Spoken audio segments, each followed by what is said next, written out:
দর্শক মন্ডলী, এখন আমি সাক্ষাৎকার নিব এই প্রজন্মের প্রিয় মুখ হার্টথ্রব নায়ক জনাব হিরো আলমের সাথে।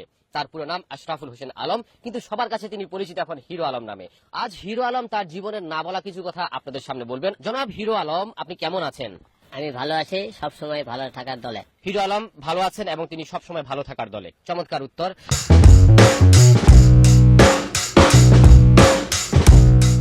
আচ্ছা, আপনাকে সবাই দেশের বেশিরভাগ মানুষ আপনাকে হিরো আলম বলে, বাট আবার কিছু কিছু লোক আছে জিরো আলম বলে। জিরো কেন বলে এটা বলেন তো? আমার রূপে আমি গর্ভবতী, এতে আমি ধন্য। এত অল্প সময়ে কেউ এত ডেভেলপ হতে পারে না, এই জন্য সবাই হয় ভালোবাসে বলে হিরো আলম বলে দেবে জানে। এবং যারা এত অল্প সময়ে আসতে পারেনি এবং তারা এই কারণে তারা আমাকে জিরো বলেছে আর কি। যারা তাকে হিংসা করে, যারা জেলাস করে, তারাই তাকে জিরো আলম বলে, কিন্তু সবার হৃদয়ে তিনি হিরো আলম নামেই বেশি পরিচিত।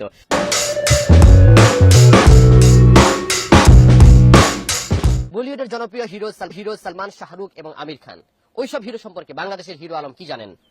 আমি কেন ওদের বিষয়ে জানতে থাকবো? ওরা আমার বিষয়ে জানতে থাকবে। আপনার বাংলাদেশে কলকাতার জনপ্রিয় নায়িকা কোয়েল মল্লিক দেবের সাথে ভালো অভিনয় করেন। আপনাকে যদি প্রশ্ন করি যে আপনি কোয়েল মল্লিকের সাথে অভিনয় করবেন কিনা, আপনি কি বলবেন? বিষয়টা ভাবার বিষয় আছে। দর্শক, আপনারা জানেন যে সিনেমাতে হিরো নায়িকাকে কোলে নিয়ে বিভিন্ন সময় নাচের দৃশ্য অভিনয় করেন। আচ্ছা জনাব হিরো আলম, আপনাকে যদি একজন নায়িকাকে কোলে নিয়ে নাচতে হয়, তখন আপনি কি বলবেন? আগেকার যুগ স্যার, আমরা সারা দেবো নায়িকাকে উপরে কোলে নিয়েছি। এখনকার যুগে নায়িকেরা আমাদেরকে কোলে নেবে, আমি এটাই চাইবো এখন।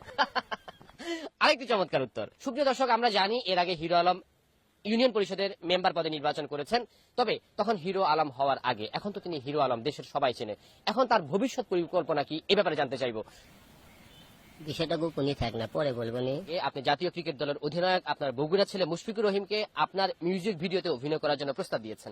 এখন সে যদি পাল্টা আপনাকে অনুরোধ করে যে আপনাকে ক্রিকেট খেলতে হবে, আপনি সেক্ষেত্রে কি বলবেন?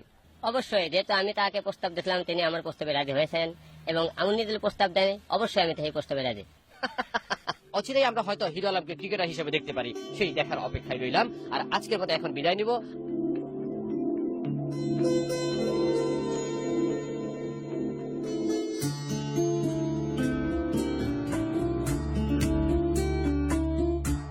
আর কিছু কিছু লোক আছে জিরো আলম বলে। জিরো কেন বলে এটা বলেন তো? আমার রূপে আমি গর্ভবতী, এতে আমি ধন্য। এত অল্প সময়ে কেউ এত ডেভেলপ হতে পারে না, এই জন্য সবাই হয় ভালোবাসে বলে হিরো আলম বলে দেবে জানে।